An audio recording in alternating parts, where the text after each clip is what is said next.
All right. Chumash for Monday, page 17, second Aliyah, verse 9. Tess. The Egyptians chased after them, and they caught up to them, encamped by the sea. Every force of Pharaoh's cavalry. I'm sorry, all his chariot horses, all his cavalry, and the Chela and his army, Al Piachires, they caught up by the sea at the sea that was by the Piachires, the area called Piachires, with Baal Tzafain in front of Baal Tzafain. Tess, no Tess. Yud, Rashi, Pasuk Yud, verse 10. With Pharaoh Yikriv, Pharaoh then brought himself forward. By Yusuf the children of Israel looked up. They say,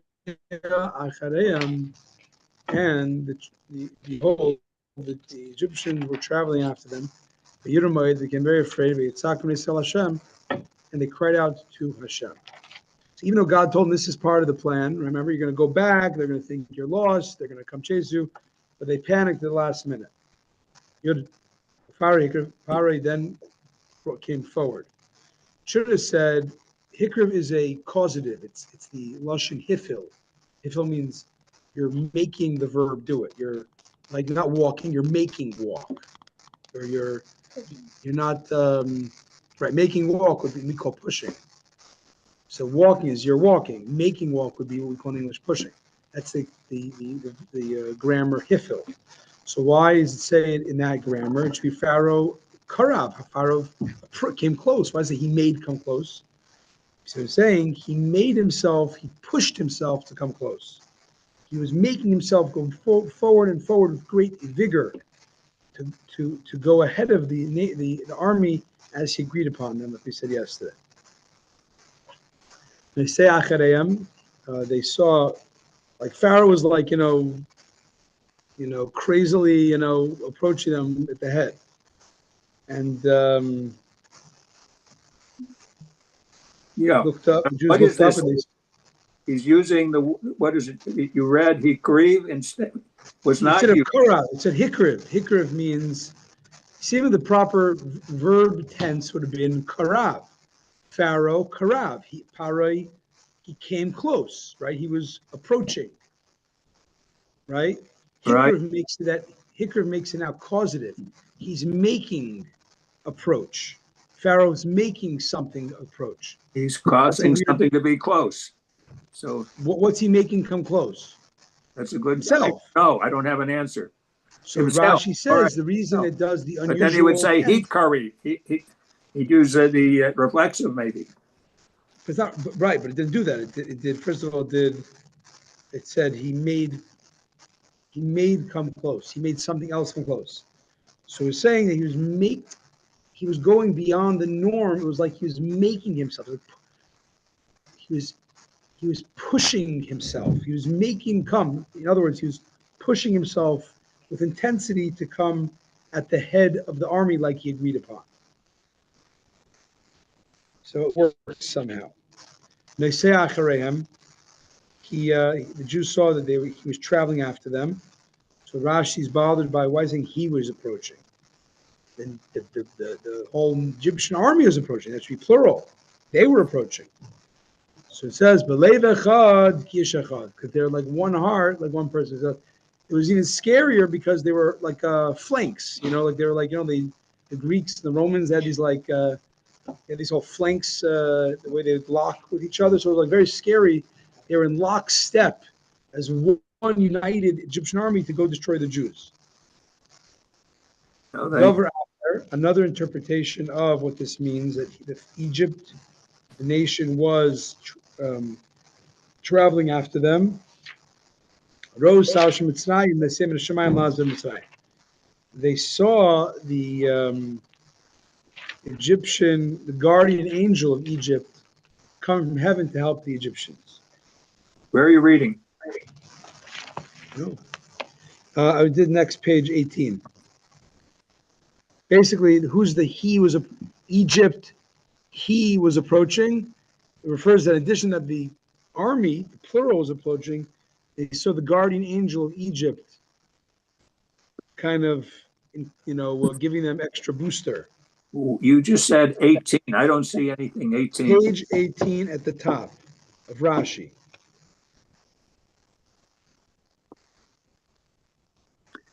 Top of Right. page. Are there guardian angels of Mitzrayim? Is there such a thing? No, we said by Esav, right? Rashi understanding of who was the man who wrestled with Jacob. It was Esav's guardian angel. We spoke about it then. What's a guardian angel? A guardian angel is not the way we think of it Christologically. A guardian angel means everything in the world has an angel. Every physical thing has to have a spiritual, conceptual source. Everything that's physical, you see a flower, there is a quote unquote angel for that flower. There's a why are you using the word angel? source. I mean, it's got to be a concept in God's mind, which He can convey to our minds. Angels. Step one, we can't go through a whole comparison of what. Yeah, we're pushing the English language, I think. We can't explain and contradistinct angels as they are in, American Christologically influenced parlance to the way it is in the very ancient Torah. You're talking about a malach, and that's even... A malach, but a malach, there's different types of malach. This is got the point. Different types of malach. So this malach, we say malach, we say angels in Torah. There's different types, and we have this conversation like every year, a few times at least, because angels is something that is, it's kind of confusing to us, because we know it doesn't mean the winged creatures in the Rembrandt's pages. Okay, now we know it doesn't mean. What does it mean? So we say, in very short, it's spiritual consciousness of which God works through from the infinite God to the physical world. There's like in between, there's the spiritual consciousness. And for the purpose here, every physical thing has a spiritual consciousness that it comes from before it is physicalized, if that's a word, or it's corporealized. And that is everything. A flower has a source angel, a source spiritual consciousness. I mean, in between God, of course, in God, we're saying within the framework of existence, angels, I think, are like we call, they're not exactly the spheres, but they're kind of like a similar function. They're like the middle between the infinite one God and physicality. So we say there's an angel, there's a spiritual source for Egypt. And they saw that Egypt wasn't just physically powerful, they were spiritually powerful. And that's what it means. They saw the spiritual, the source of Egypt was really enclosed in them, giving them maximum intensity. That's how I understand it. By Yitzhaku, next Rashi, they cried out, Tavs umanis avesam. They took to hand the craft of their forefathers. What's the craft of their forefathers? Prayer. Avram, it says, the place where he stood in prayer. Yitzchak l'suach basadu. Yitzchak, it says, he would pray in the field. Yaakov would say, he would pray into ba'amakom. Makom is another term for God, omnipresent. So, when all's in the foxholes, they remember they have this Jewish tradition, heritage to this heritage to pray, and therefore they prayed with intensity. Yud Aleph. Vayemra Moshe Amevliin from Mitzrayim. They said to Moshe, was because there are not enough graves in Egypt. That you took us to die in the desert. They start freaking out. What is this you did to us? To take us out of Egypt. Rashi at Aleph, and the phrase "Kamiblian Kvarim," which means is it without graves? Which means, is there a lack of graves in Egypt that you took us here to die? It's like a sarcastic accusation. Si pour falaise dinon fos in Old French. Yud Beis, verse 12. Haloi zed hadavar asher dibarnu elechem mitzvah lemor. Is this not what we spoke about in Egypt, saying, Lachadam menu vanavda es mitzrayim, let us alone and let us serve the Egyptians. Ki toiv lo na'avodim mitzrayim, for it is better for us to serve the Egyptians in Musein b'midbar than we die in the desert.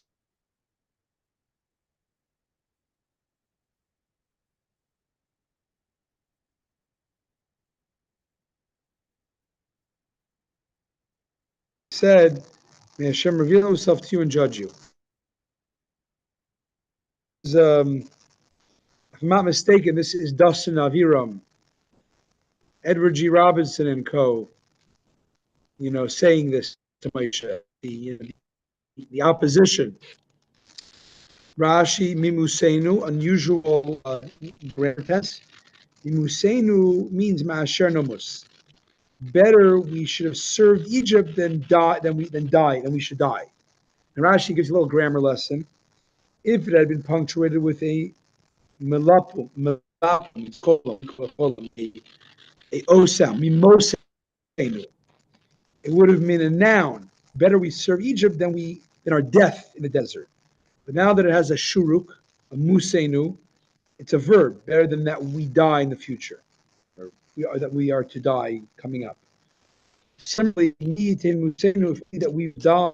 Similarly, mi yitin musi, if only I would die, is a verb. That's like King David's lament for Absalom. Musenu, musi is like kumi shuvi. These are basically future tenses of the verb, that I rise, that I return. Okay, Yud Gimel. Moshe said to the people, do not fear. Stand and see God's salvation. That which he will perform for you today. For the fact you've seen the Egyptians is only today. But you'll never see them again.